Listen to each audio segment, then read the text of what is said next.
I'm Jamie Lamers. I teach middle school science and I'm the head of department for the science department here at ASB. This is my third year working here.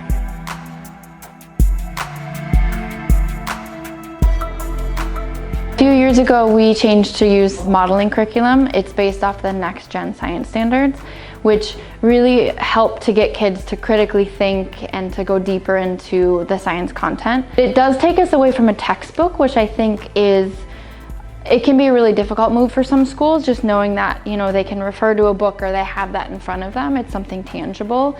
This does make it a little bit less tangible. It's more like, do this lab, what's happening in this lab, why is it happening in this lab, and then being able to analyze it. So there's a lot of collaboration.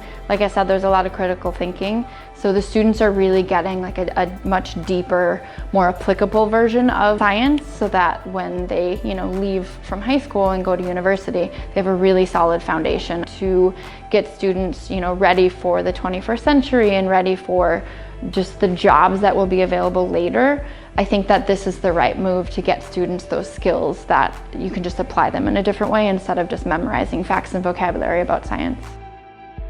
So we've done a robotics competition that we got to, I think the students traveled to Dubai, so they got to go for a week to compete against other countries and schools and things like that. I think that the robotics competition has opened up a lot of opportunity for the teachers and the students alike to look ahead at what other opportunities are there out there. Are there global competitions? Are there global science fairs? Are there things like that that we could bring students to? 2 summers ago, also students traveled to the Philippines to do a environmental trip that students got to go, and they got to learn from on-site scientists and naturalists in that area, and then bring it back to apply it into their biology class. So I think just having that opportunity to do that also in the future, as we're able to travel more and go back out into the world, I think that we'll be able to get students out there and seeing, how do we use science in the real world? How can we apply it? What other jobs are scientists doing? So that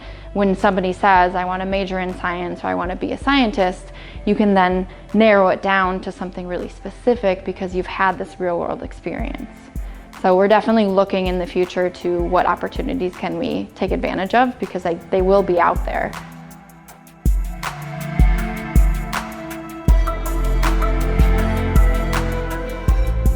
So we have this beautiful, wonderful lab room that we have the opportunity to take students to. So being able to set up a lab and have students, fully go through and analyze and interpret this lab, we have these facilities here where students can come in and they have all of the equipment that they need. We have a wonderful lab tech that helps make sure that things run smoothly and things are set up, and it really helps us to engage students, because if we're excited about what we're teaching them too, because we have all these things, the students naturally get really excited about it as well. So it's just a nice partnership that we have.